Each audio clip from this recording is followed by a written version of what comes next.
The continent's geopolitical shifts were only half the story of Ciri's impact. The other half lies in the individual lives she rewrote. Lives of those who loved her, those who sought to use her, and those who crossed her path by chance. For Geralt of Rivia and Yennefer of Vengerberg, Ciri was never just a destiny or a promise. She was the force that dismantled their lonely, self-serving lives and rebuilt them around purpose. Geralt, a witcher trained to be emotionless, a slayer of monsters who'd long accepted isolation as his fate, first bound himself to Ciri through the law of surprise, a casual promise to take what the law of surprise shall give me from Ciri's father, Duni. But by blood of elves, that promise had become obsession. He abandoned lucrative witcher contracts, risked death at Nilfgaard's hands, and even defied the witches of Kaer Morhen, who warned Ciri's elder blood was too dangerous to keep her safe. "She's not a job," he snapped at Vesemir, the oldest witcher, when pressed to send her away. "She's family." Ciri's fate dictated his. When she fled Kaer Morhen, he spent months tracking her, ignoring his own wounds and hunger. When she was captured by the Wild Hunt, he rallied allies he'd once avoided, sorcerers, smugglers, even former enemies to rescue her. Without Ciri, Geralt would have died as he'd lived. Alone, swinging his silver sword at monsters, his name fading into legend. Instead, he became a father, a protector, a man who found joy in teaching Ciri to wield a sword, not just killing with one. Yennefer's transformation was no less profound.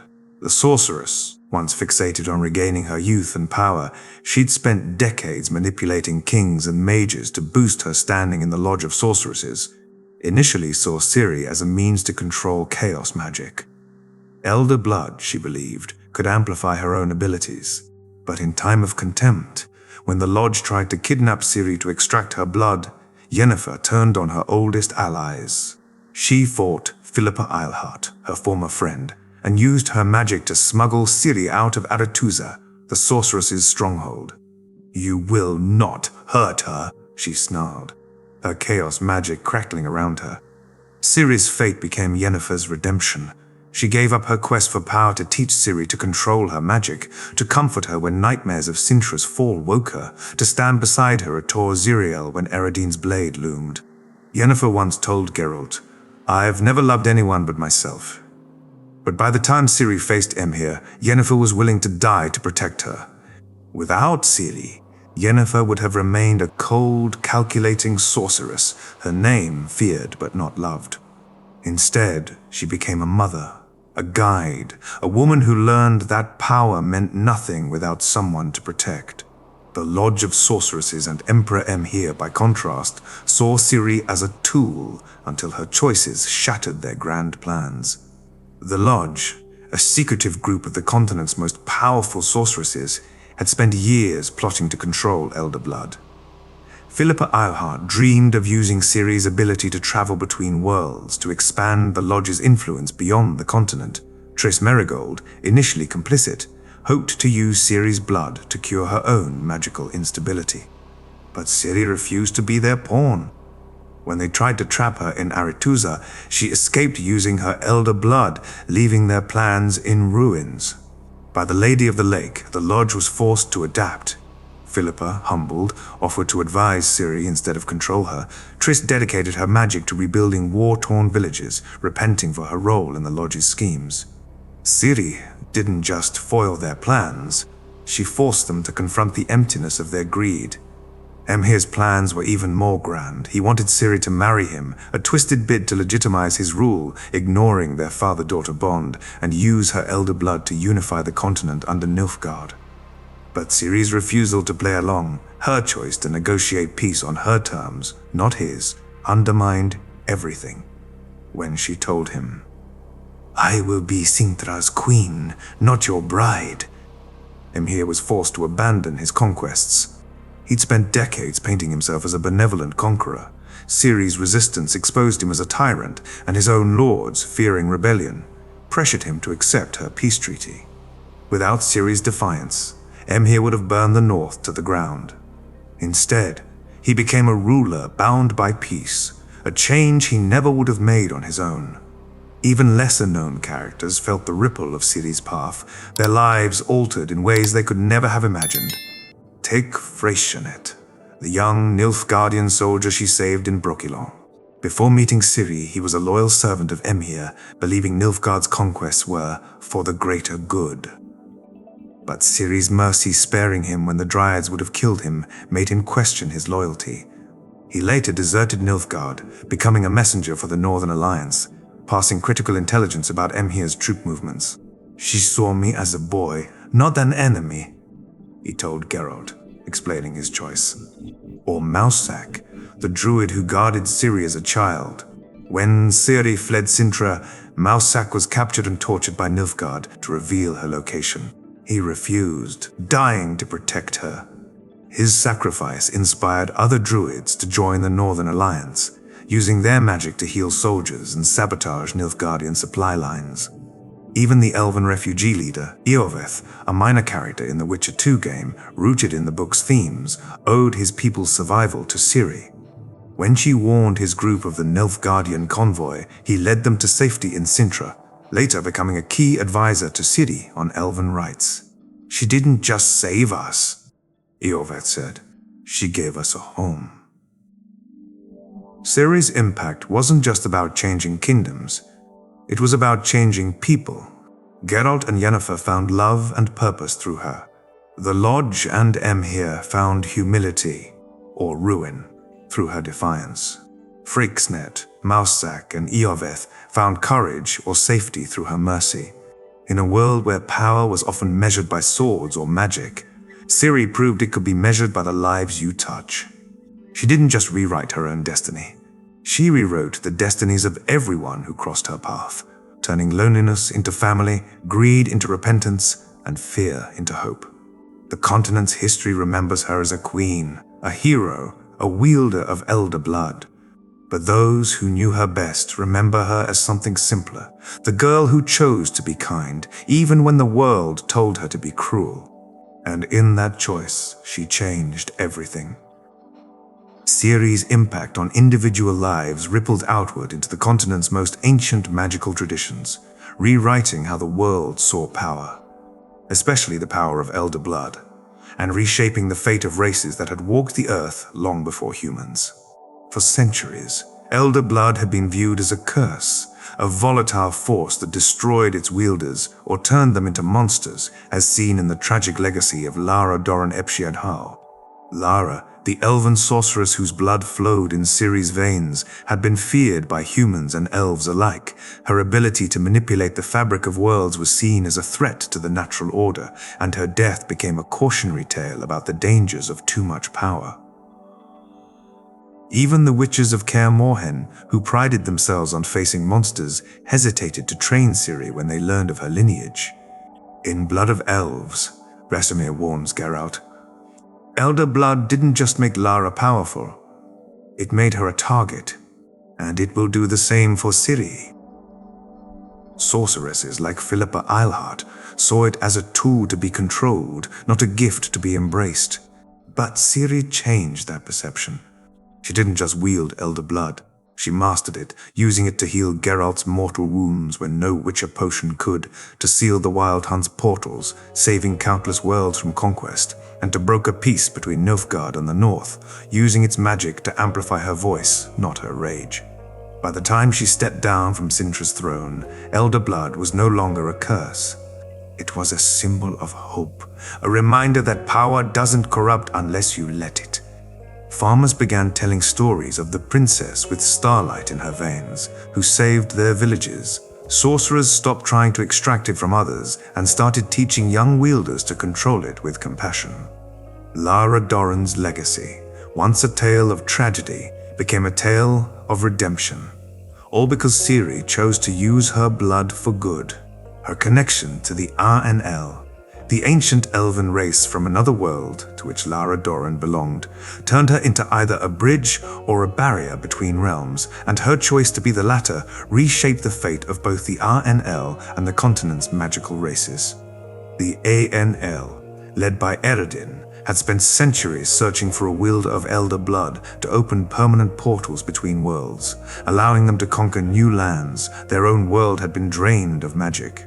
They saw Ciri as their last hope, a descendant who could restore their empire. But Ciri refused to be their weapon.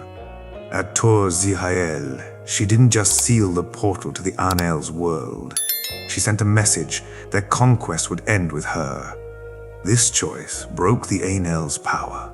Without access to new realms, their empire began to crumble, forcing them to focus on saving their own world instead of conquering others.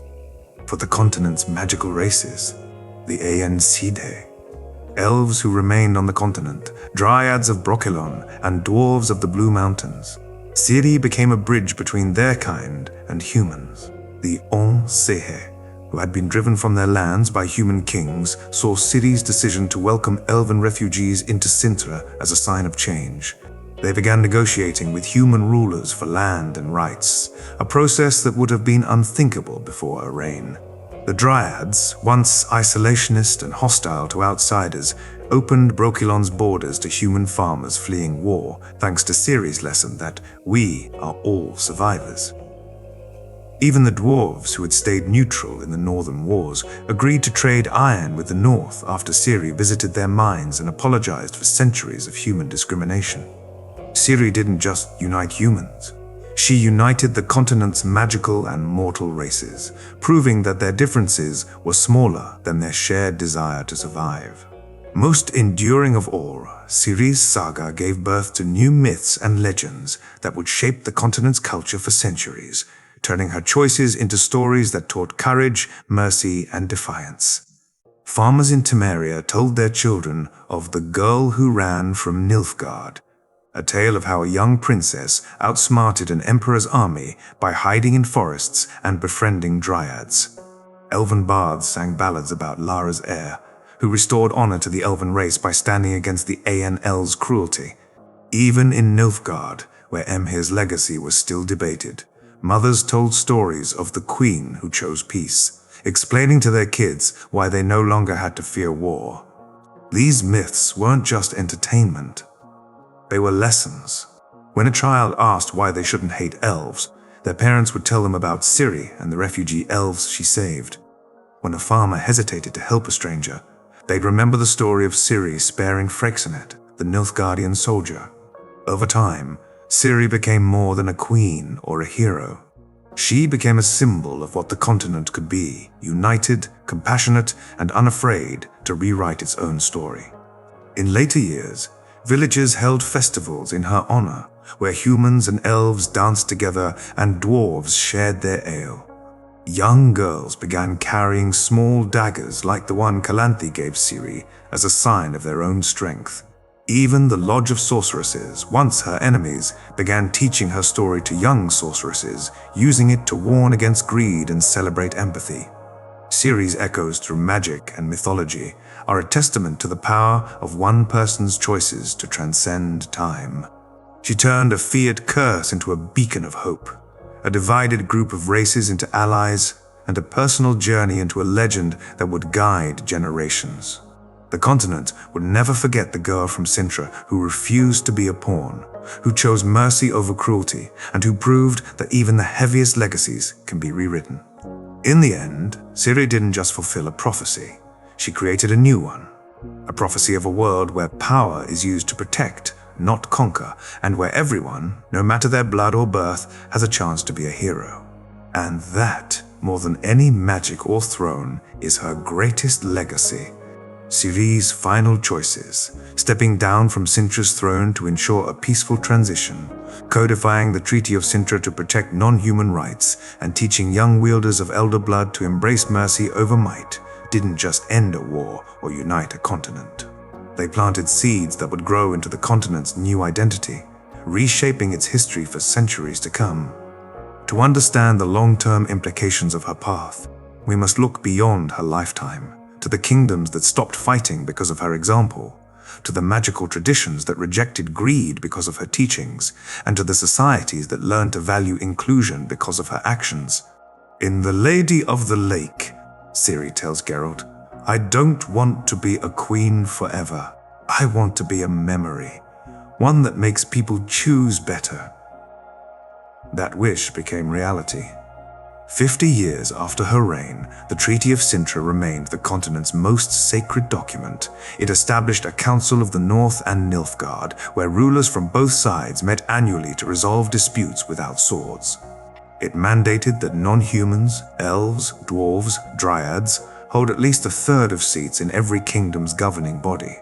It even created a school of elder blood in Sintra, where young people with magical lineage were taught to control their powers, not as weapons, but as tools to heal the land, a direct rejection of the Lodge's old plans to exploit elder blood. This wasn't just a political shift, it was a cultural one. The continent, once divided by fear of magic and hatred of others, began to see itself as a single community, all because Ciri had shown them it was possible. Those seeds also altered how the continent would face future conflicts, turning potential wars into moments of unity. Consider the Goblin Uprising of 1297, 3 decades after Ciri's retirement. A group of goblins, long marginalized, forced to live in toxic mines, revolted against Redania's king, who had broken the Treaty of Sintra by banning goblins from city centers. In the old world, this would have sparked a massacre. Redania's army would have marched on the goblins, and Nilfgaard would have used the chaos to invade. But instead, the Council of the North and Nilfgaard intervened. They sent a delegation led by Ciri's former advisor, Eorvith, the elven refugee she'd saved, to negotiate. The goblins were granted safe housing and fair wages. Redania's king was fined for violating the treaty. No blood was shed. Why? Because every ruler in the council had grown up hearing stories of Ciri, of how she'd saved elven refugees, of how she'd refused to fight goblins who'd raided Sintra's granaries. Instead, she'd given them food and helped them find better land. Her legacy had become a compass. When leaders hesitated, they asked, what would Ciri do? This wasn't just nostalgia, it was a practical lesson. Ciri had proven that mercy prevented resentment, and resentment prevented war.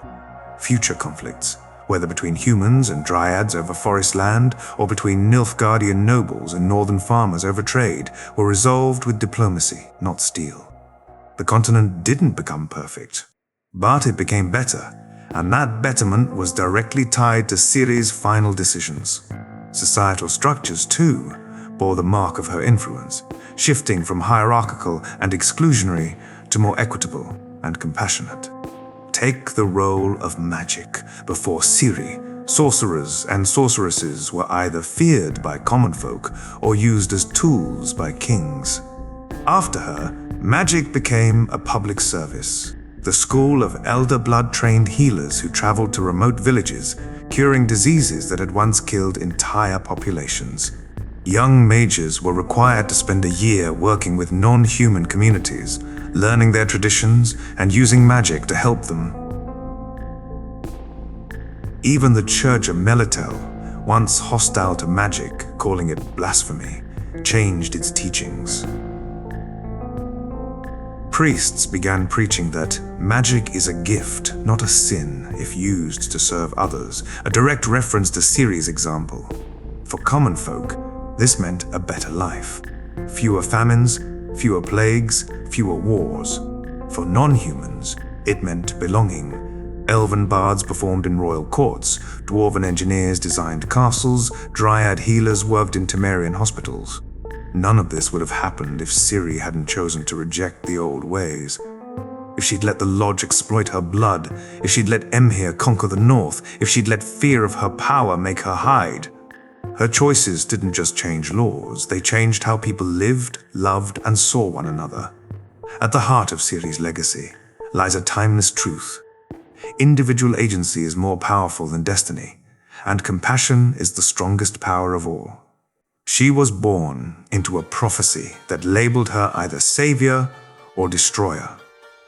A cage built by ancient seers and greedy rulers, but she broke that cage, one choice at a time, choosing to run from Sintra instead of surrendering, choosing to spare Freixenet instead of killing him, choosing to embrace her power instead of fearing it, choosing peace instead of war. Her story isn't just about a girl with elder blood. It's about every person who's ever been told they're meant to be something. To be quiet, to be small, to be a tool for others. Ciri proved that you get to choose who you are. Future generations didn't just remember her as a queen or a hero. They remembered her as a chooser. Parents told their children, "You don't have to be what the world expects. Be like Ciri, choose kind." Young mages facing fear of their powers whispered, "Ciri did it. I can too." Rulers staring down war muttered, "Ciri chose peace. So will I."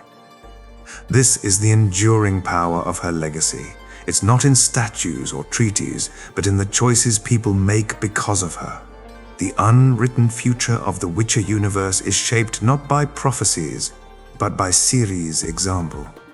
It's a future where magic heals, where non-humans thrive, where wars are rare, and where every person knows their choices matter.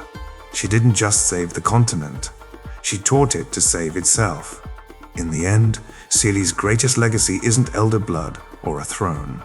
It's the belief that one person, with courage and compassion, can rewrite history. And that belief, it's a legacy that will outlive kings, outlive empires, and outlive even the oldest myths. The continent will always remember the girl from Sintra who chose to be better. And in that memory, she will never truly be gone.